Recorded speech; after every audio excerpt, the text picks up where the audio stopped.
were you reluctant to open a case against those who were involved in the issuing of illegal directives or instruction, including General Sevilla, who wrote a letter to disband PKTT, even when you said you shouldn't issue that letter? I will deal with the matter. Thanks, Honorable Chair and members. Good afternoon, Honorable Member.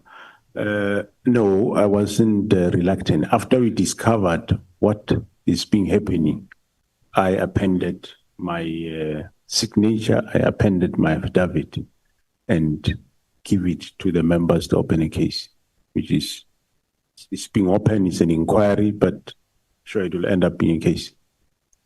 No, but General Mkhwanazi says he came to you 3 times, and he only got the affidavit when he came for the 3rd time. He had to come himself to Pretoria and wait for you to write an affidavit. So why would he come to you 3 times if you're not reluctant to open a case? You know, I wasn't reluctant, Honorable Chair. I wrote the affidavit. And of course, if there are certain matters that they find that they are not included in the statement, they will ask me to say, what about this? Then I'll amend the affidavit and write it and give it. I was never hesitant, Honorable Chair. I don't think it is correct to say the crime scene is in KZN. The crime scene is in Pretoria. The dockets are taken to Pretoria. The letters are being written in Pretoria. Some of these implicated people are in Pretoria. You wait for a general from KZN to come and ask for an affidavit from you instead of you registering or opening a case in Pretoria as a top cop, because these things are happening at the head office, not necessarily in KZN. KZN and General Mkhwanazi tells us that he only comes in when they started touching PKTT. So, meaning these people have been running wrong things there in the head office. And General, you don't open a case until General Mkhwanazi comes. What informs that? Honorable Chair, the opening of the case, we only opened the case after we realized what is happening. Even he didn't open a case before because we didn't know what was happening.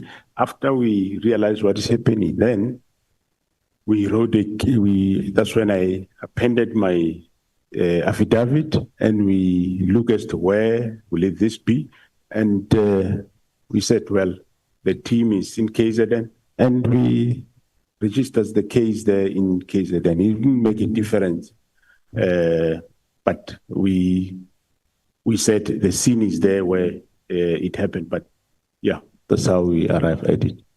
No, General, all of us agree that everything happened after you discovered there is a rot. There's something going on which is wrong. You should accept that you did not act in a responsible manner as a national commissioner after you discovered that there was something wrong. If General Mkhwanazi can open a case, you too had a duty to open a case. Actually, it was supposed to be you, not even General Mkhwanazi, because your deputy in Pretoria is the one who issues illegal instruction. Your minister in Pretoria is the one who issues illegal directives and to deal with the people of KZN. So the crime scene is in Pretoria. That's where it's being operated from. It's not being operated in KZN. It's being operated from the head office. As a national commissioner, you ought to take responsibility that on hindsight, you now realize that you are actually the most responsible person who should have acted on these matters. Thanks, Honorable Chair. I agree the responsible, but where the case was open, remember the directive was directed to PKTT, and the seat of PKTT is in KwaZulu-Natal. And, well, you can't open a case without affidavit. I'm the first one to pen my affidavit, and this is how we open a case. because you can't open a case without the affidavit. That affidavit of mine is the one that opened a case. Now, what happens? What are the police protocols when your deputy is told by the most senior, then highest authority, don't do anything, don't write this letter. I will attend to this matter myself, leave it. And then you wake up the following day, this guy has written a letter. Let's leave the case and all of that. In terms of protocol, what did you do? Because Sibia gets suspended after the press conference of Kwanazi and all of that, but you discovered that this person, I told him, just from a labor point of view and hierarchy and protocols, it can't be that you can give your subordinate an instruction and he that is extreme. To write a letter to disband PKTT and you don't take action against him until there is this noise on Sibia. Only then we get to hear about special leave and all of that. But that is where after Sibia defied you and wrote a letter against your wish. Yeah, thanks, Honorable Chair. I did say that I did call him and say, leave the matter right at the beginning. He wrote letters, and later I learned that he's still doing this. Hence, I told him, hey, I called him, don't interfere with this PKTT. Chair, no. I hear you. But what are the protocols? I mean, everywhere else, what are the protocols? If you say to this guy, don't write a letter, especially on such a matter, and he writes a letter, the protocol is not, hey, don't do this. What course of action are you allowed to take, and why didn't you take that action against him? Well, one of the actions I can take is to warn him, which I did. At some point in April, May, I did call him and say, stop doing what you are doing. Now, General, from where I'm sitting, and I don't have a doubt, unlike Honorable President, I agree that you opposed the dissolution of PKTT. And you did it in your own manner, because sitting there, I can see an agreeable person. So you are not going to come across as if you are General Mkwanazi or Malema or anything. You've got your way of communicating things. So that's your political principle. Whether they call it a boss or not, it's a political principle. It's overseeing your work and the work of the department and all of that. When he says dissolve PKTT and you are not agreeing, it can only be the way you are doing it. Okay, no, I hear you, why? And then the person is not budging on reasons. And then you say, well, let's take time, try to see how we go about it, because you're hoping something in between will happen. So you're buying time so that there could be a possible intervention. And amongst other things, in between, you went to the president and briefed him and all of that. Will I be correct to make that observation that right from the scratch, you were not in doubt that this thing must not be dissolved? But you can't speak to your minister as if you are speaking to your subordinate. You find a correct, within a measured ways to address that point. Yeah, no, that's correct. Yes, I believe that it's not right, and I find a way to address him, for him to open up, to tell us why is he disbanding this team, and that door remained not open. Now, General, who qualifies to, when there is an information that deserves to be classified, who qualifies to classify information? It is the author of the information. So, minister can classify IPIT investigation on Palapal? Does he have a power to do that? If IPID investigate and comes to the conclusions, and before they release, they share the information with the minister, a minister says, no, this report is classified, don't release. Does he have such a power? No, it wouldn't be the minister who classified it. He can say it if he saw that the report is classified, but he doesn't have the power to classify it. The report would have been classified by the author, in this case, which is IPID. So the IPID classified Palapala investigation? According to what you are saying, yes, that will be correct, because I don't have it with me and I wouldn't know what level of classification is there. But no, I'm not according to me. I'm asking if Palapala was investigated by IPID and then at the later stage they classified that investigation. Themselves as the authors, through you, Honorable Chair, would have, if the report is classified, it will be them, IPID, that classified the report. Have you checked up on General Khumalo since he called since he went on sick leave or something like that? I did, Honorable Chair. And how is he doing? No, he's doing quite well now. So we should expect to have him soon? Yeah, we can expect him soon, yeah. It was quite a tragic thing, but I think maybe a week or so, he will be fine. Now, General, when you say PKTT did a good job and therefore it must not be closed down, are there few examples you can give us of the work done by the PKTT which are tangible and we can be in a position to make a quick reference to and confirm that indeed this team has made serious inroads?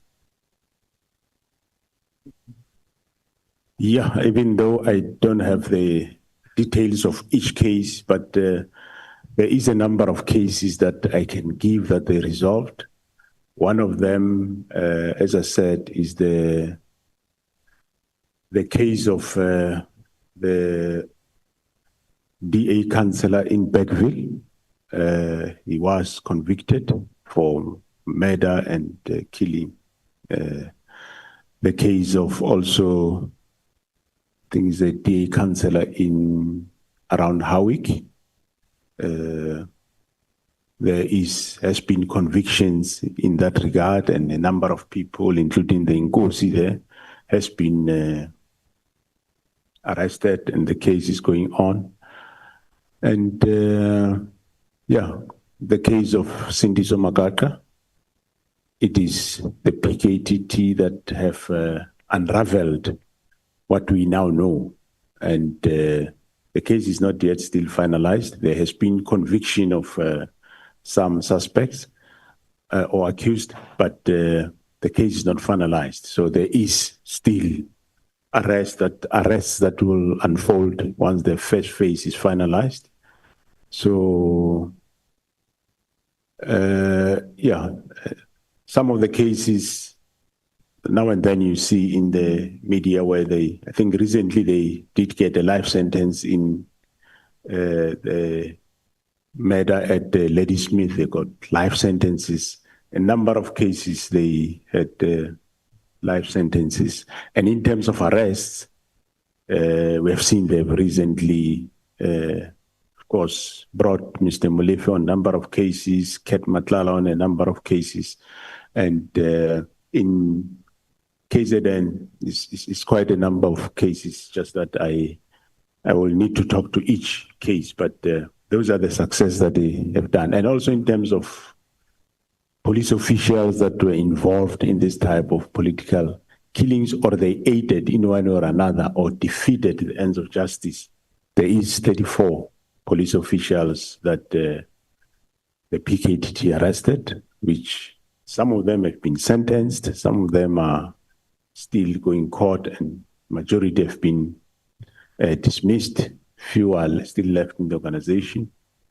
And there is a number of firearms that they have recovered, over 100 firearms that they recovered, which were linked to these cases, where they also found people guilty of illegal possession of firearms and ammunition. So, yeah. Now, when they went to Molefe's house to arrest him, they found a leader of the PA, Kunene, with Molefe, and they claimed there were other people, including a journalist. Are you aware of other people who were found in that house, or any journalist who was found in the house of Molefe when he was getting arrested? I'm not, I'm aware that there was a journalist, but I don't know who. But I know that they did find Mr. Kunene at that house. And a journalist. A journalist. Yeah, the journalist, yes. I don't know who the journalist is, but I know that they did find Mr. Kunene there. Actually, it wasn't the first time. When they went for the second time, they found him there. When they went for the first time for Molefe, they found Mr. Kunene there, and when they went the second time, they found Mr. Kunene there. Yeah, the first time he turned the gate, they were inside busy. He came to the gate and they showed him the road. And luckily, whatever he got, he went for the road. General Mkhwanazi told us that you guys can search WhatsApps, including view once and deleted WhatsApps and all of that. Do you have any equipment like that as SAPS, or have you outsourced that responsibility to a private company? And if it's a private company, whose company is that? And how was that tender awarded?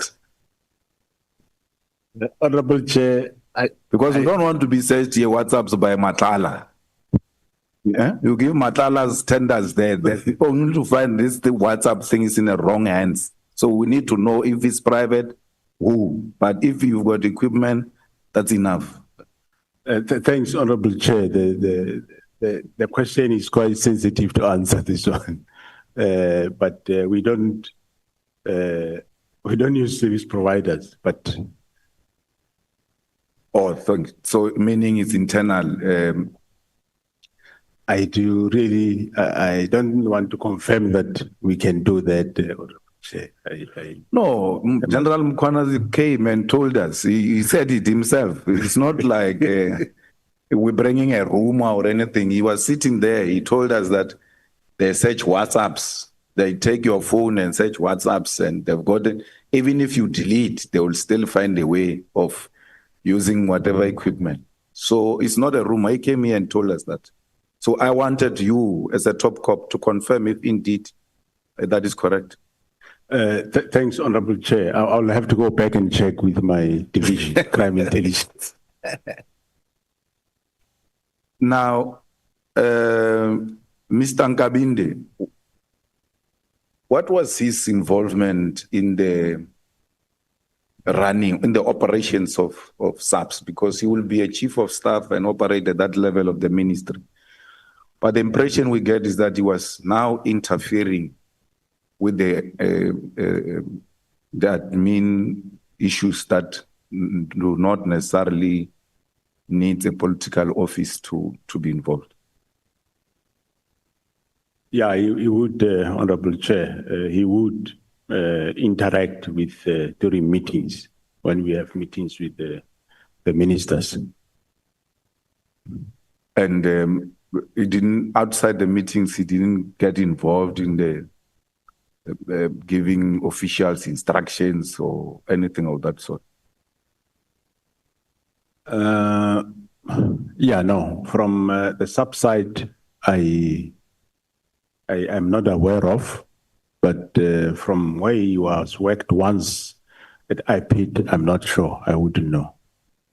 And then Brown Mokgotsi, was he ever involved with subs operations or interference of any kind?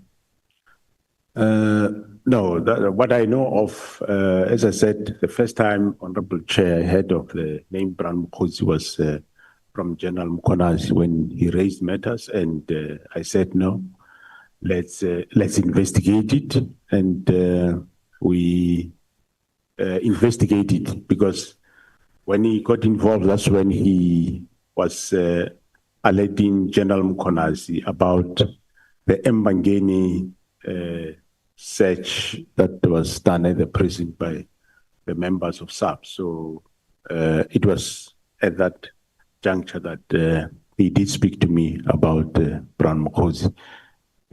He bring back an incident that happened long ago, which actually was resolved long ago by myself, of the Mbangeni search of a prison warder's house.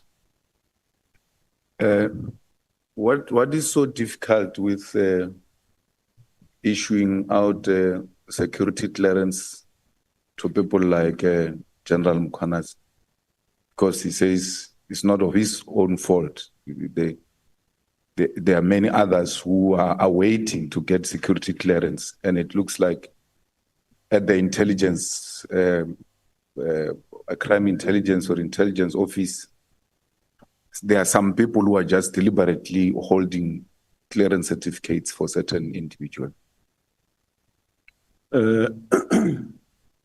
Yeah, Honorable Chair, one of the reforms that we are doing is in that environment to reform. We do not say if somebody is not supposed to get, must get.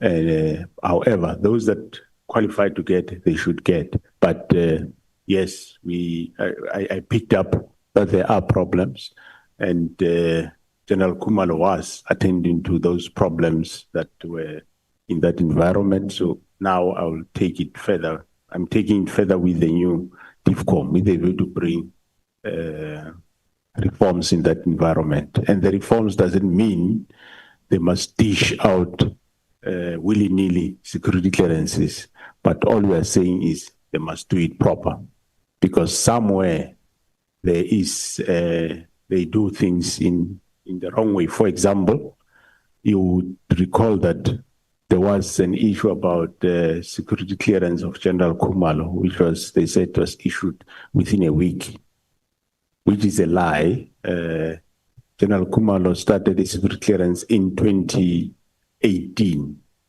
and it was only finalized that time. And there is nothing wrong if I or any of the commanders saying, how far are you with so and so security clearance? They say, no, in a week we'll finalize it. Okay, no, finalize and let us know. There's nothing wrong with that.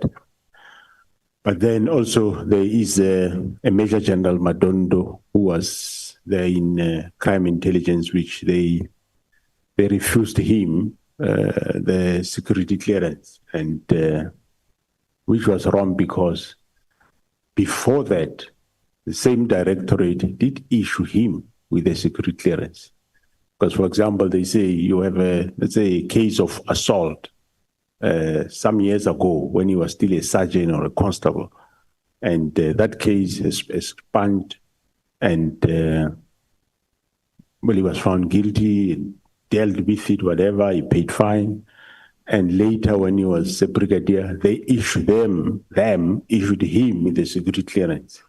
And when it expires, now you can't come and raise the reason that I don't give you now because 30 years or 35 years ago, you had an assault case, whereas you did the issue after that. So those were the disparities that we picked up, and hence I think it was himself, General Madondo, and General Khan, security clearance, that we referred to our other sister department to deal with that. So, but we are reforming that section with a view to, well, it's not the only one, but it's a number of areas that we need to reform in that environment. Will you agree with a proposal that the top management of the police must be subjected to lifestyle audit. And that lifestyle audit must be done outside SAPS, perhaps with an institution like SIU. I do agree, Honorable Chair. Hence, I've undertaken that process in April, and we are quite advanced in terms of having those processes to go. I don't see any problem. SIU can do it or anybody else, but for now, SIU agreed to do it and they are going to do it. They will start with myself and go down. Thank you very much, General. Thank you very much, Chairperson. We can go to lunch now.